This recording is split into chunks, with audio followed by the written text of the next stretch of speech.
Do you read? Do you read? Do you actually read like real books, like actual books? Do you remember those? If you do, stick around. You're going to really enjoy this episode of the Daily 420 Report with your good pal jer-dog. It's Thursday, June 21st, 420. Oh, it's 4:26 p.m. I'm just a little bit late because I have been gathering up an enormous stack of my book collection that I'm going to be giving away here today on today's live video on Facebook. Hey, Tony, what's up? Michael's here. Jody. Hey, Steve. How you doing, man? Good to see you. This is kind of a throwback Thursday because I've got some of my old school book collection that I'm going to be showing off and giving away. Bud Moritz is in the house. Speaking of the Bud man, come see me this Saturday, Stoughton, Wisconsin, Lawns Tailgaters. I don't remember the time of the show right off the top of my head. I've got all that shit written down somewhere. Bud man, I'm hoping that you're going to be there. I'm expecting you to be there. I don't know if you're going to be able to make it on stage or not, but the last time that the Bud Man made it on stage, it was legendary.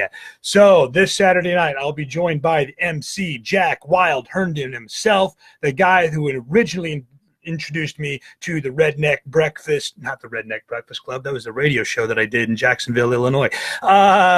The Redneck Fest in Janesville, like in 2010, when I competed in my first ever demolition derby.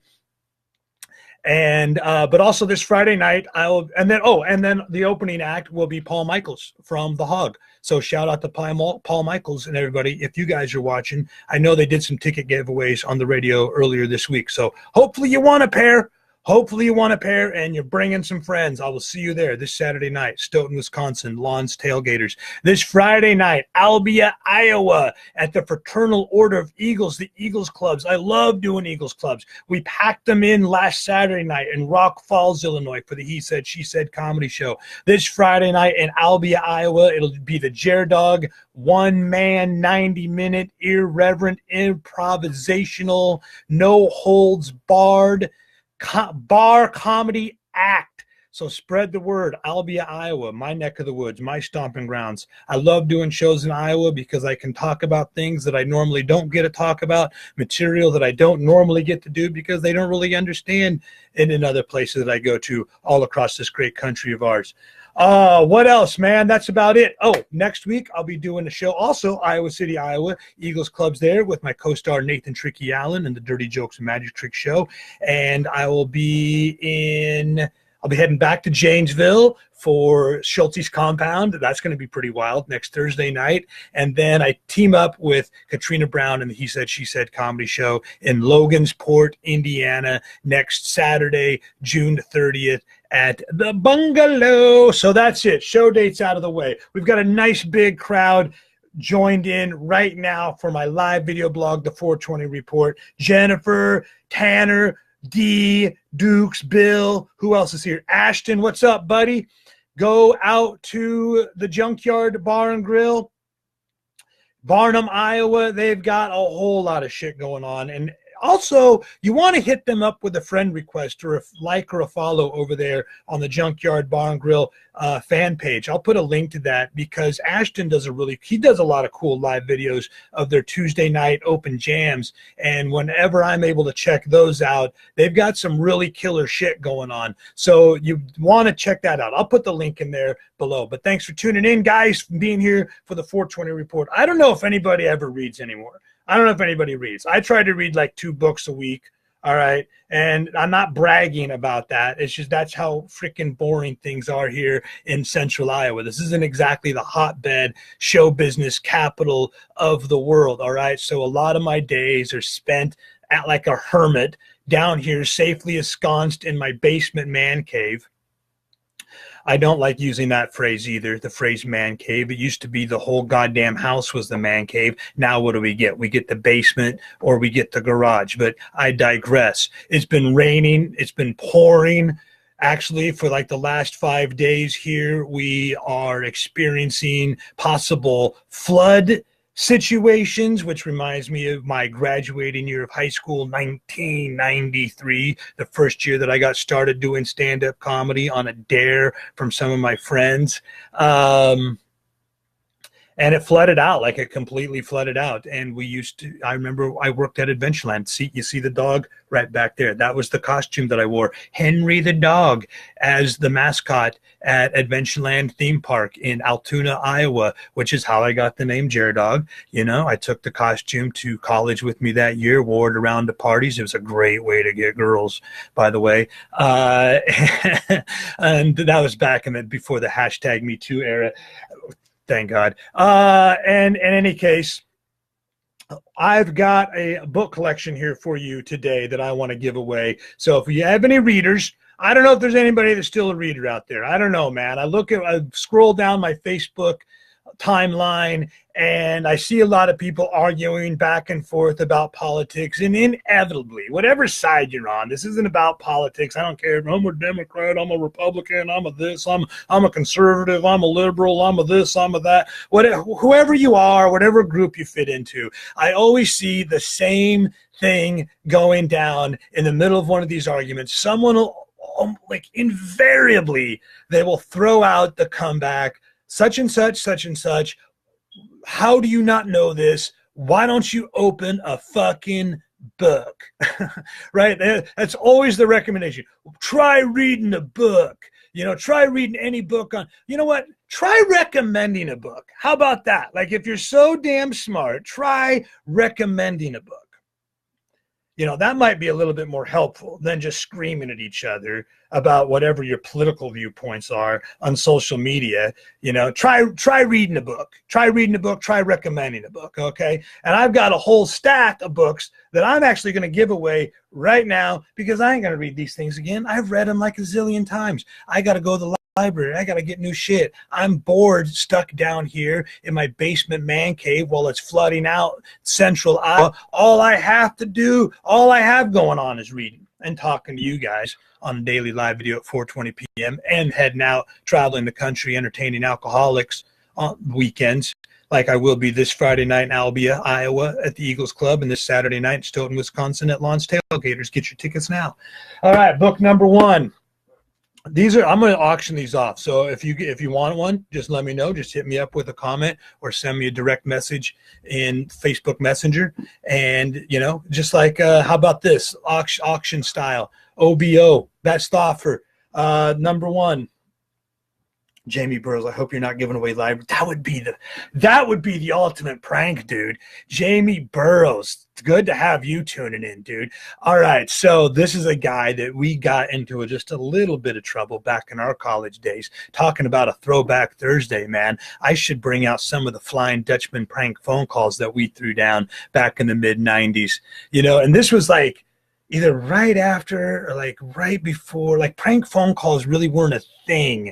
And I had just picked up this Radio Shack recorder that you could plug into the phone outlet and then record pretty much any phone conversation just automatically. So we were actually put on like a terrorist watch list locally just for making prank phone calls. We were actually accused of terrorism. Now, this was back in the day, again, back in the mid 90s, before terrorism was wasn't such a red flag type of a word. People threw it around a little bit loosely just because we called up some local businesses and you know, pranked them a little bit. But that would be an awesome prank, dude. Just go collect a bunch of books from the library and give those away on a Facebook Live and sell them again. Hey, Gary, what's up?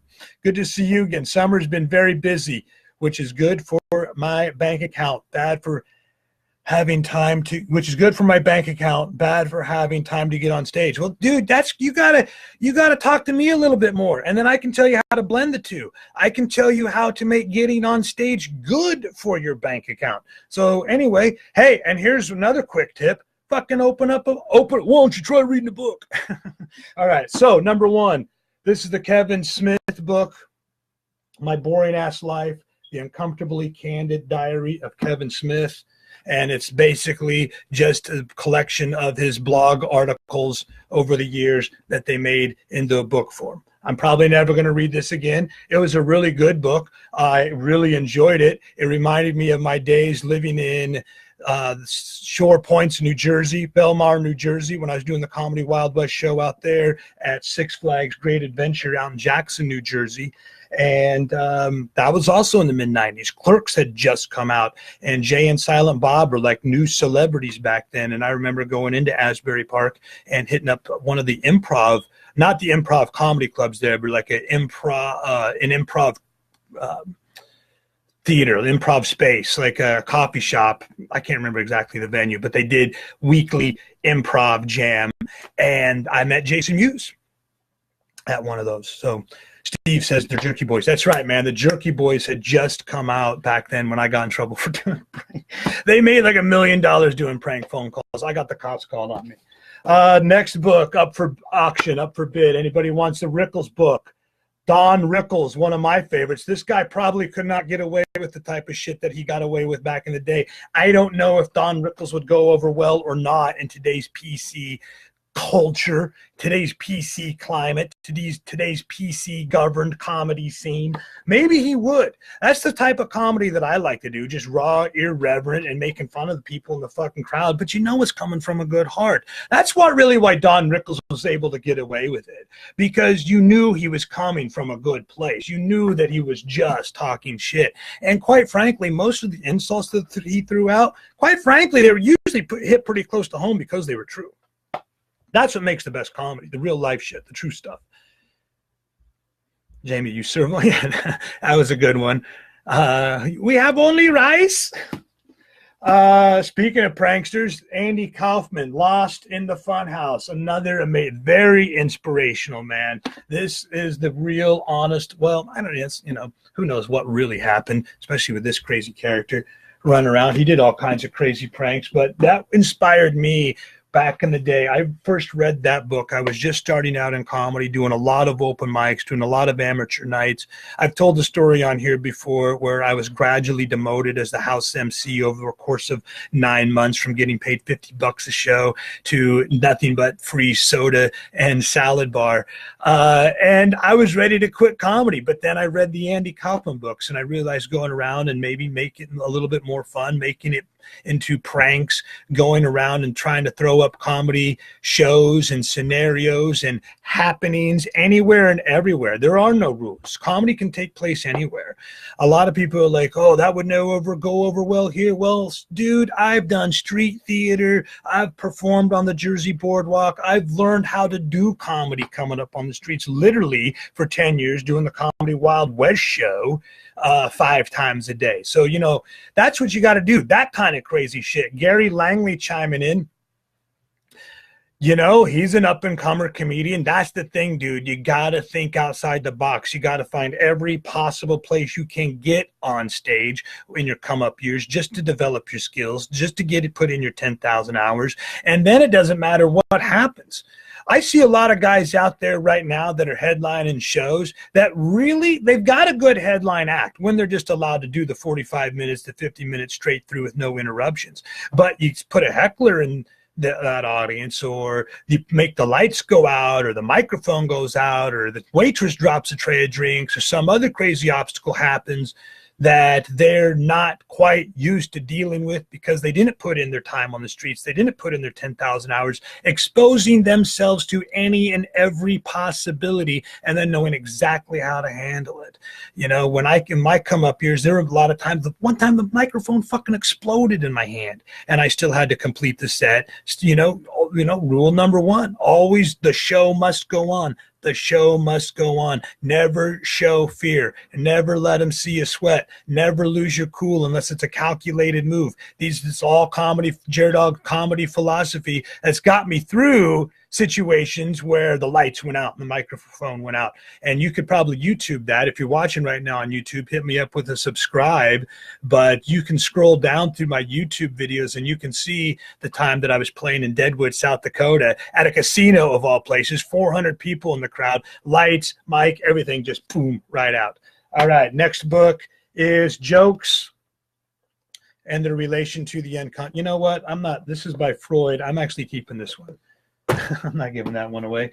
Goober, Lost in a Nutshell. Speaking of Wild West days, I got this from my friend George Lindsay, who's Goob's son, Goob Jr., who I did the Comedy Wild West show with for a few years back in the day, mid-90s. The Thinker's Way. 8 Steps to a Richer Life. Think critically, live creatively, choose freely. I think I might hold on to this one too. I think I might need a little bit more of this in my life. But if anybody really feels like they would like a copy of The Thinker's Way, How to Think Critically, Live Creatively, and Choose Freely, hit me up with a direct message, leave a comment. If you want the book, I'll send it to you. Artie Lang, Crash and Burn. I got through about 2 chapters of this. It was just too damn depressing. Artie's one of my favorite comedians ever. It's a travesty what happened, how he left the Howard Stern show. That's pretty much the last I heard of him. I'm sure that he's out there. He's doing podcasts and he's doing just fine now. But I read the first couple of chapters of that book. I immediately had to put it down. It had the exact opposite effect on me that the Andy Kaufman book had. Quentin Tarantino. This was inspirational. Shooting from the hip, but quite frankly, I'm probably going to never read this fucking thing again. You know, nowadays, most of my video making and film making is on the camera phone or talking to you on a Facebook Live video. Another Artie Lang book, Too Fat to Fish. This one's pretty good. This one's real good, and it's really funny. So if you guys anybody wants the Artie Lang book, let me know. Jamie Burrows, I have cliff notes of that. Which one, dude? Mankind. Have a nice day. I'm not giving this one away. I don't even know how did this one even get in the stack? This one is autographed. Are you kidding me? This is, yeah, right there. To the Mighty Jer-Dog. Not giving away my hardcore legend book, Mick Foley. That was another inspiration of mine getting into comedy. There were times when I did some crazy shit on stage, totally inspired by the hardcore legend of wrestling. There was one show that I did at an open mic, and we were just trying to do anything and everything back in those days, crazy stunts, just to get people showing up and talking about and spreading the word. So the rule was it didn't matter what you did on stage, but it had to be completely different than what you did the previous week, because part of the problem with up-and-coming comedians is they just repeat the same 5-10 minute set over and over and over again, which is what you need to do in order to polish those jokes up and figure out what you're doing and have your nice 10-minute set so you can get more gigs. But at the same time, that makes it very difficult to build an audience because people then come to just expect the same thing over and over and over again, and people don't want to sit and hear the same jokes repeated. You know, you can handle that shit once or twice, but not over and over and over again. So I used to come up with some of the wildest, craziest stunts. I did a bit one time where it was like a combination of the Full Monty and WrestleMania, where I did a Tom Jones bit, lip syncing to Tom Jones, stripped down to a pair of leopard skin bikini underwear, climbed up on top of a 6-foot ladder, and then took a swan dive through a bunch of boxes, cardboard boxes that were set up on a mattress. And that was the grand finale of the show. I got a standing ovation. People were buying me drinks. I'm running around all night long in a bathrobe and leopard skin bikinis. And that was back in the day. I don't know if anybody's watching. That was back there in those comedy challenge days at Billy Joe's Picture Show. But shout out to you if you are, man. Rob Rivera put all that together. Josh Alton was part of that. Daryl Moon was part of that. I still do shows with him. I still do shows with Josh. We did American Smartass together. See, another book, another hardcore. I'm not giving these Mick Foley books away. I'm not giving these. I think this one's signed too. Yeah, to Jeremy. Not giving it away. Sorry, you're not getting my Mick Foley. I will give you my Rock book. If anybody wants The Rock Says, you can have this one. I love The Rock. Very inspirational. I like his Facebook page, you know. So if you get a chance, go over there and give The Rock a like or a follow. Not that he needs any more fans. He's got like 10 billion of them. I think pretty much everybody on the fucking planet loves The Rock. I wouldn't mind it if he ran for president in the next election. I'd vote for his dumbass. No, he's genius. I shouldn't call him a dumbass. He's genius, man. Anybody who can get to a level that kind of success obviously fucking did something right. But quite frankly, this book is written for like a 4th grader. Hulk Hogan, same thing, man. It's written for like a fourth grader. And when I was in fourth or fifth grade is when I first became a Hulk Hogan fan. Although one of the things that I like about this, I was touching on it earlier in this video, is that you got to put yourself through every fucking possible scenario in your come up years doing stand-up comedy, and then you know what to expect later on, and nothing phases you. And Hulk talks about that in this book as well. He talks about when he very first went into wrestling training, how one of the old pros broke his leg just to prove a point. He was just a young kid. He didn't really know what he was doing, but they saw something in him. They saw that he had potential, and that was how they did it back then. Like if they saw that you had potential, that's when they fucked with you really hard. And then if you came back, it's like you deserved your spot. It's kind of the same thing in comedy. You know, it's like when I was coming up, and even now with people that are higher up in the ranks in comedy than I am, or people that are coming up in their you know, maybe they're the opening acts, or they're an MC, or they're just starting out. It's like, how much ball busting can you take? How much ball busting can you dish back out? And then everybody still shakes hands at the end of the night. That's one of the cool things about the He Said, She Said comedy show that I do with Katrina Brown. Like sometimes we go at it pretty hard on stage, like we did last Saturday night at the Rock Falls Eagles Club to a packed house. And people freaking love it. People freaking love it. At the end of the night, it's like no harm, no foul. It's all just jokes. It's like Comedy Central roast. It's one of the biggest honors you can bestow on a comedian, you know. So Hulk talks about that same thing in here. When you can get your ass kicked and you still keep coming back for more, you're probably going to do okay. You're probably going to do okay. This is a conspiracy book. Everything is under control. Conspiracy, cults, and cover-ups. I probably shouldn't even be showing this on a Facebook Live video. You know, the man will catch word that jer-dog is in an underground cult, and he'll come busting down my doors any minute now. I don't know. Man, I don't actually know how I got a hold of this. I used to be a fan of conspiracies. Some I sort of think have a little bit of evidence to support what's going on. Some of them have a lot of strong evidence to corroborate the conspiracy theory. Some of them are obviously written by complete fucking lunatics. Either way, I find them highly entertaining. Do you have a favorite conspiracy? Any conspiracy nuts out there? I'll send this to you. It tells you everything you need to know. That way you can keep watch on the Illuminati. And then finally, last one, auto repair for dummies. I read like one chapter, understood like 3 words in this book, and then my van fucking blew up on me on my way to a gig in Wisconsin last January. And now I'm just taking rentals, baby. I'm just taking rentals. No, dealing with van repairs, car repairs, maintenance, all that stress, wondering whether I'm going to get to the gig or not. Is the tire going to blow? Is the radiator going to hold out? I'm done with those romantic era days of traveling the country in some beat up piece of shit road car just so I have bragging rights about how many miles I put on the engine. So if anybody wants my Auto Repair for Dummies book, just hit me up with a comment or a direct message. That's it, man. If you are a reader, any one of those books that you probably might have to go back and watch this on a replay. And if you are watching on a replay, you should still hit me up with a comment or a question or a like or share. I try to answer all of them. Hey, Bottoms Up, what's up, man?